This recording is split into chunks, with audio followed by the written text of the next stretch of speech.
In this series of disorders, we're going to talk about disorders that are linked to childhood, infancy, adolescence, um, to the exclusion of 18 plus, right? So anything that's 18 plus would not be considered a childhood disorder. Now, some of the disorders have to be present before 18 to get a diagnosis. Others, not not so much. For example, we'll talk about ADHD, that it's possible to get your first diagnosis after 18. So then why am I talking about this distinction? The reason is because ADHD usually shows up earlier than 18. Now, when it comes to an intellectual disability, what was once called mental retardation, that condition, there is a requirement that the features show up before 18. So some they typically show up in childhood, some they're required to show up. But we're talking up to that dividing mark. Okay, so let's talk about ADHD.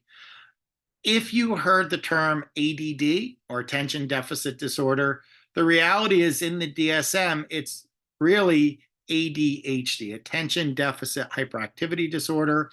And we have three subtypes.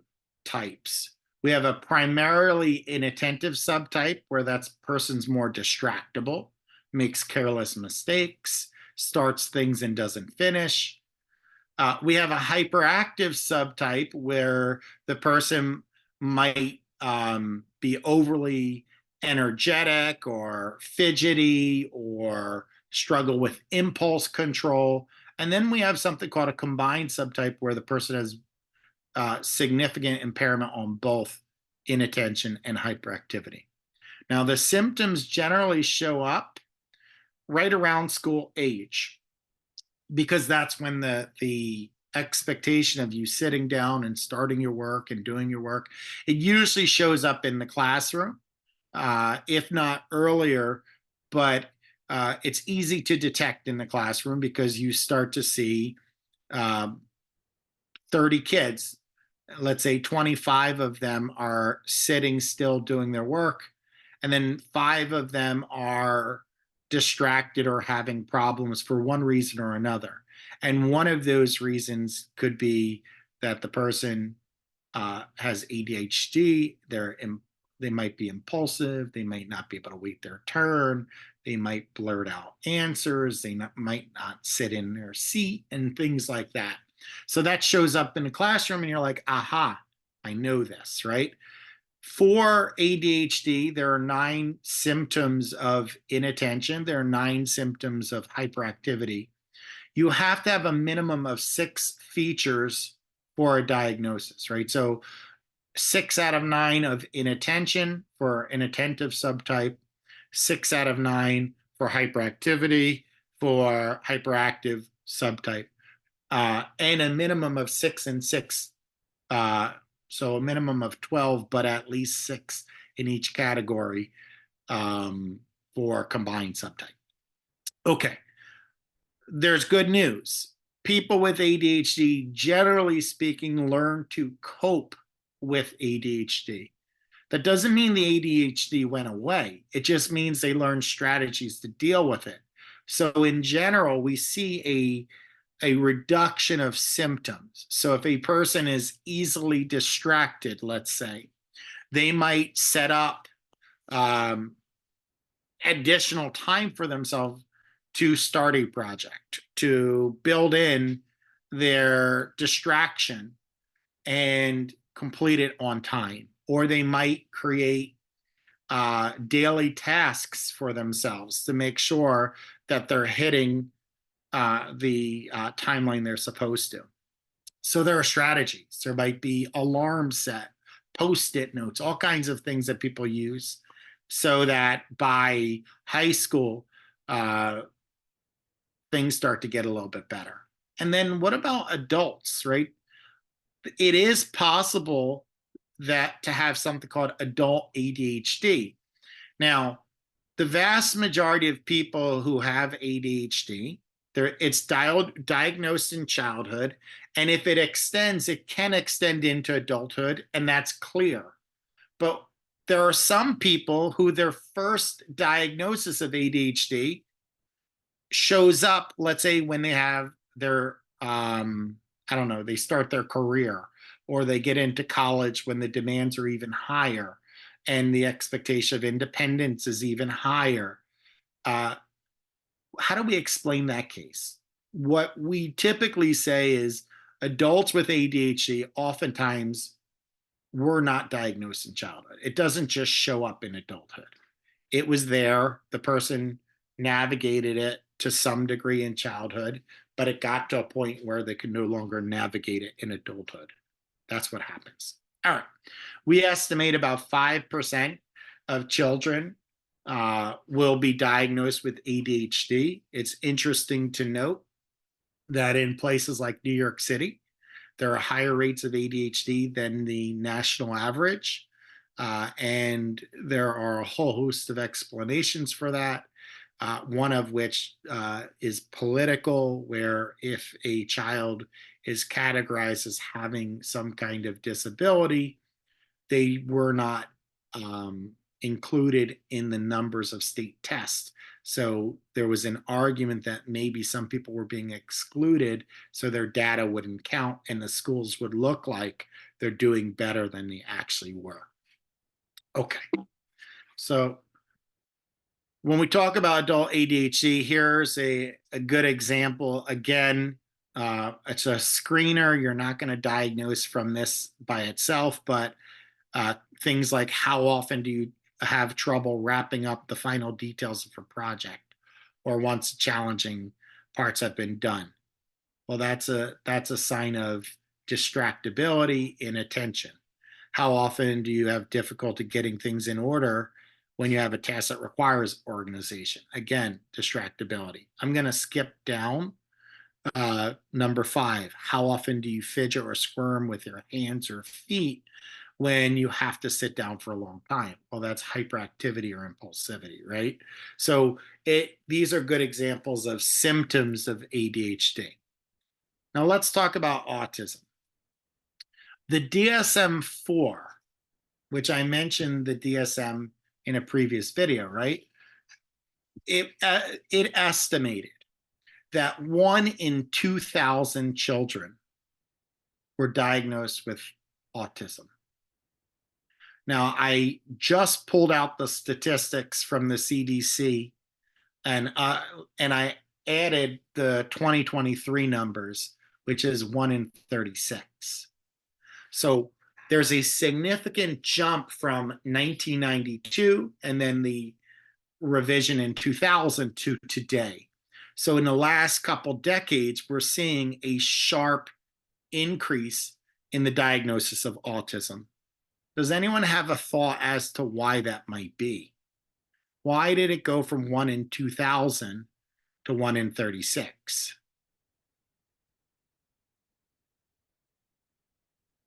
Is it possible because more people are paying attention to the signs in the early stages? Good job, Shannon. That is one correct answer. People are paying attention to the signs and symptoms, which means that people know what to look for a little more, right? Joseph. They're starting to classify more things as being considered autism than before. Right on. Remember when I went on my mini rant about how the DSM-5 went from categories to spectrums? Well, one of the cases that became a spectrum is autism spectrum disorders. So when we talk about autism, we're not just talking about one condition. We're talking about traditional Canarian autism. We're talking about pervasive developmental disorder, childhood disintegrative disorder, Rett's disorder, and Asperger's. So part of the reason for this increase is now it's a larger category, a larger bucket of conditions that you could meet the criteria. So we have 2 really good answers. One is a legitimate increase because we know what to look for. Two is the way we're categorizing autism has changed. That's a real good answer.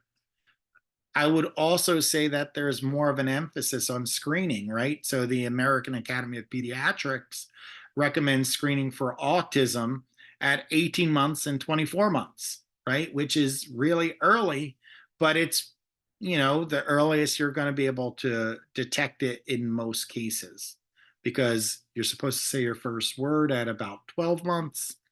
By 18 months, that would be a 6-month delay. We can see some of those linguistic deficits as a risk factor, and certainly by 24 months. So there are a lot of reasons why the number has jumped. It is not a mistake. I am happy that we have the ability to detect autism earlier. And because we know early intervention results in better prognosis. So if I can detect autism at 18 months, 2 years or 3 years, that child has a better chance in becoming verbal and functioning than if we ignore it and we wait. Because we know that roughly 1 out of every 2 people on the autism spectrum remain nonverbal. So catching it early is a good thing. So we could detect it pretty well, certainly by the age of 3. Now we see that the rates of autism are more common amongst males, 4 to 5 times more common. When you take psychopathology or abnormal psychology, depending on what book you have, their synonyms, you're going to see a pattern. In general, disorders that have to do with cognition, males tend to have higher rates of disorders. So ADHD, autism, learning disorders, and so forth.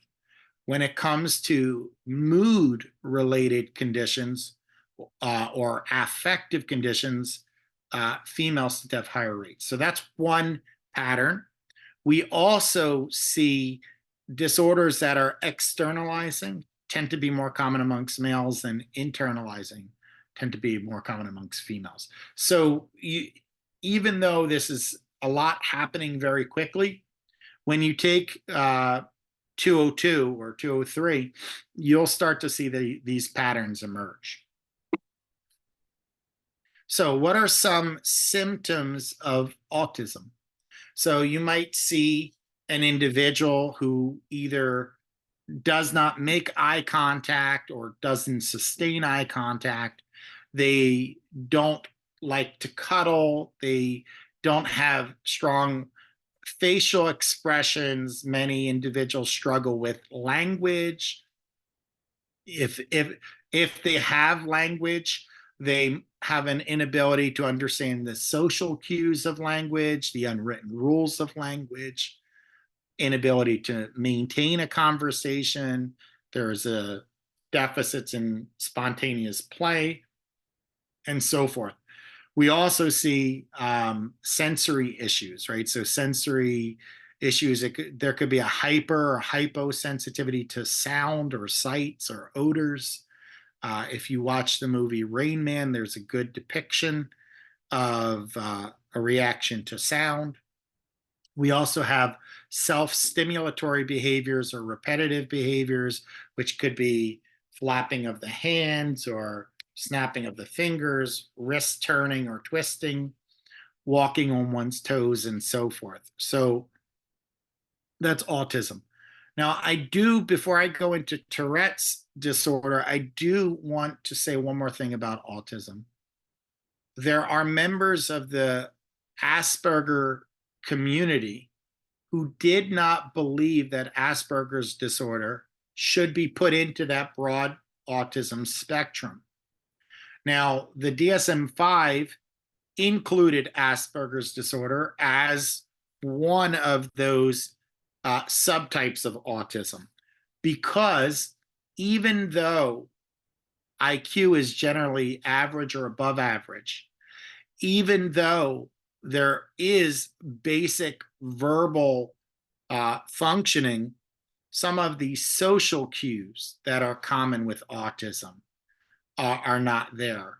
The need for things to be a specific way is there. The hypersensitivity to sound or texture or certain sensory issues is there. So there are enough features that are consistent with traditional autism that Asperger's is put in that spectrum. So I wanted to make sure I covered that. Now, Tourette's disorder is a tic-based disorder. Tics are repetitive, either verbal or motor activities. So motor tics could be eye blinking or like tapping or touching. Verbal tics could be more grunts, barks. It could even be profanity. What we tend to see is these tics or the disorder in general shows up early, again, between the ages of 2 and 15. So we see this childhood disorder. Now, motor tics are there, and you can see them earlier than vocal tics. So full disclosure, my son is diagnosed with autism, and he is diagnosed with Tourette's disorder. And one of his motor tics would be like twitching of his head. So that would be one of the things that he does repetitively. In cases of or experience of anxiety, we see tics increase. Now, vocal tics, like I said, they could be anything from grunting, snorting to profanity. They show up a little bit later at the age of 11 on average. Current research suggests that it's about 1 in 62 children are diagnosed with Tourette's. This too has increased in its frequency. And once again, males are 3 times more likely to have this condition. So those are some of the childhood disorders. So let me stop there, and then we'll move to our next class of conditions.